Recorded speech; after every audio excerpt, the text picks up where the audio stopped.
Alright, welcome to my day 68 progression guide. So for today, we did not get a level increase. But starting out, you want to go to your artificial island, then you want to go back to build, then you want to hit claim, and make sure you get your resources, because you can only hold these for 24 hours. Then I want to give you another warning about your common enemies. Mine responded today, so I got all those. Then we have the exchange door. So today is the last day you can pick up your weekly items. Again, I'm going to pass on these, and I'm going to pass on the regular weapon augment box. But with the materials I got today, I think I have enough to be able to afford this SR relic box for once. But besides that, you want to do Mia's kitchen, and you want to do your bounties. Next we have vitality, and with the executor training going on, you want to make sure you do your joint operations and your dimensional trials. So starting with joint operations. So for today, we got access to bracers, chest, a Huma, and a Samir matrix. We got access to shoulders, helm, Coco, and a Shiro matrix.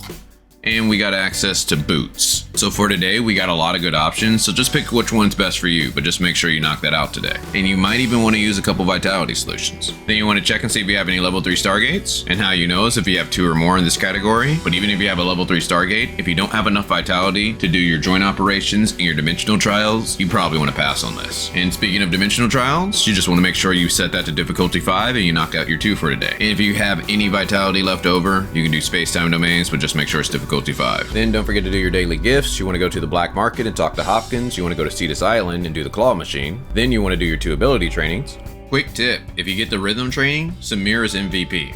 Next, you want to maintain your vehicle. So some of the best places is Astra Shelter. The next place would be Bangi Shelter.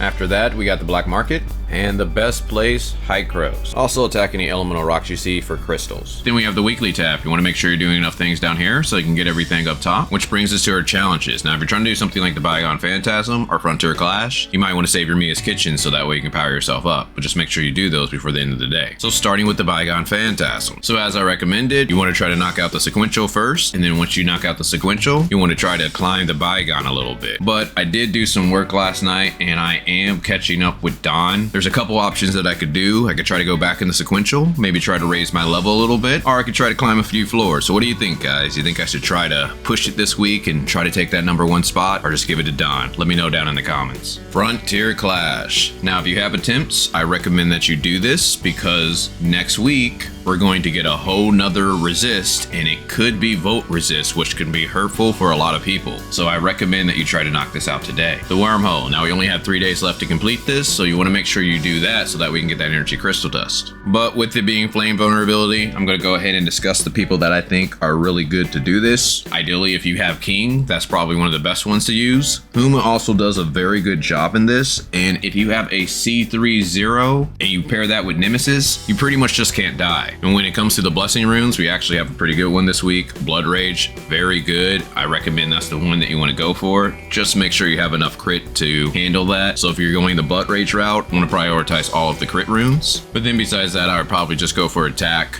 And Affinity Blade is pretty good, but just be careful because you are exchanging your HP for more attack, so you don't want to get one shot. Then we have the raid. Today is the last day to complete all of this, and you want to make sure you do that because you want to get that energy crystal dust in those crystal chunks. Then we got the Void Rift. If this is a first time boss for you, you want to go ahead and make sure you knock that out. Apex League. If you're trying to reach Grand Marshal, you want to make sure you put a couple hours in each day. Then we have our daily buys, so you want to go to shop, hot, then buy your 2 vitality solutions. Now this is only if you can afford it, which brings us to the commissary. Starting with the crystal dust store. Make sure you buy your advancement modules and your booster modules for the week. Then when it comes to your golden crystal dust, I recommend that you buy the boots. If you have a good pair of boots, I recommend that you buy the hand guards. And if you have a good pair of hand guards, I recommend that you buy whatever else you want. And since today is the last day of the week, you can use your black go to buy one of the standard items, or you can just wait until maybe a limited banner character gets added to the standard pool. Crew store. Now the only thing I recommend that you spend your points on are relic shards, and the relic shards that I recommend are space time rift, unless you have a level 3, or omnium shield. And how you get crew points is by doing your daily donations and knocking out your 4 missions for the week. But if you have password chests, you want to skip that because you want to save them for Vera. Then we have the support store to where you want to get your 3 joint supply chips for the week. And how you get support points is by doing Frontier Clash normal to where you get 375 support points, machine parts, and lots of experience. Or you can do Matrix Drills difficulty 1 and a team of 2, or Void Rifts to get 150 support points. Or you can fight World Bosses, Force Decipher, get 100 support points, as well as machine parts. But besides that, you can go achievement hunting, explore the map, or go mount farming. Well, hopefully you guys enjoyed this. If so, check out my condensed version of the Vera live stream so that way you know what's coming in Vera. But other than that, talk with you guys later.